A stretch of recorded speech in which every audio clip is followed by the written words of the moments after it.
we all enjoy, shall we say, putting our toe in the cold water of fear. Alfred Joseph Hitchcock was born in London, England on August 13, 1899. At 20 years old, he became a title card designer at a silent movie studio and worked his way up to become a director. By 1926, he made his first thriller, The Lodger.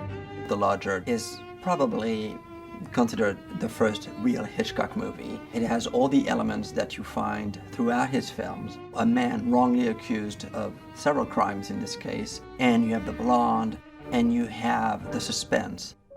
After his 1929 film Blackmail, Hitchcock established himself as Britain's top director with the films The Man Who Knew Too Much, The 39 Steps, and The Lady Vanishes. The Lady Vanishes was one of the last films that he made in England before coming to America.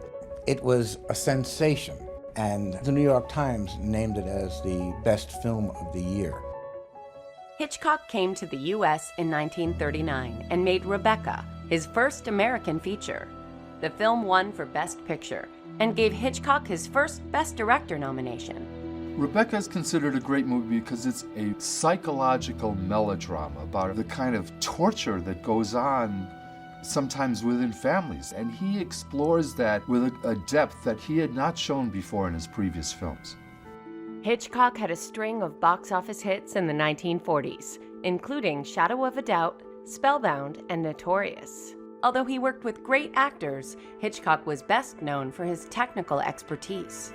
Hitchcock did establish a filmmaking style that has influenced everybody since. The use of the camera and editing and deep focus in his shots was something that Hitchcock used extensively, and it's still a major part of our armament. During the 1950s, Hitchcock made a series of master works, including Rear Window, Vertigo, and North by Northwest, which were all named on the AFI's Top 100 Greatest American Movies. He was nominated 5 times for an Academy Award and never won. Hitchcock made spy films, he made suspense films, but these were genre films. It took the French critics in the 1950s, like François Truffaut, to understand that his films really did have a lot of depth and meaning, and that he really was an artist.